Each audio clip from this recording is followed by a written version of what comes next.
আমার ভাইরা, ইসরায়েলের দ্বিতীয় একটা হাত হলো ইন্ডিয়া। ইন্ডিয়া হলো দ্বিতীয় ইসরায়েল।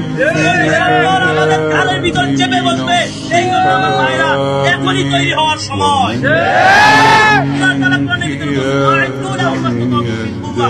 এই জায়গায় কিন্তু আল্লাহ তাআলা প্রস্তুতি গ্রহণের কথা বলেছে। এখন থেকে প্রস্তুতি গ্রহণ করেন।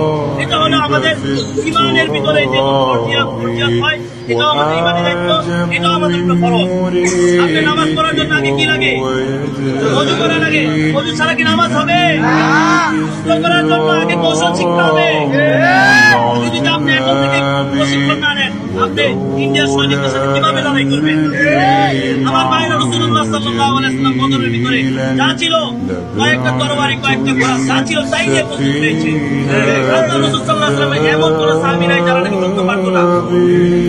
যুদ্ধের প্রশিক্ষণ সবার ছিল, কিন্তু অস্ত্র সবার কম বেশি ছিল। এই জন্য আমার ভাইরা, এখন থেকে কি করতে হবে? আমাদের প্রস্তুতি গ্রহণ করতে হবে। এখন যদি প্রস্তুতি গ্রহণ না করি, আমাদের ঘরের থেকে টেনে টেনে বের করে নিয়ে আসবে। আজকে কাশ্মীরের মুসলমানদেরকে, মা বোনদেরকে ঘরের থেকে টেনে টেনে নিয়ে আসতেছে। স্বামীর সামনে, বাবার সামনে তার স্ত্রীকে ধর্ষণ করা হইতেছে।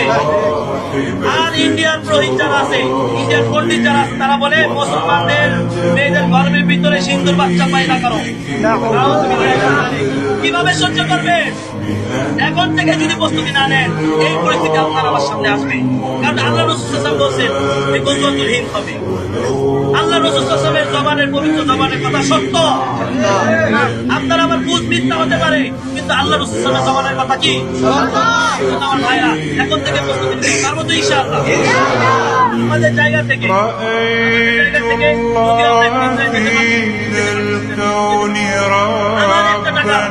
আমার একটা টাকার মাধ্যমে যাতে ইহুদিরা উপকৃত না হয়, আমার টাকার মাধ্যমে তাদের অর্থনৈতিকভাবে তারা যাতে স্বাবলম্বী না হয়, আমরাই তো তাদের স্বাবলম্বী বানাইতেছি।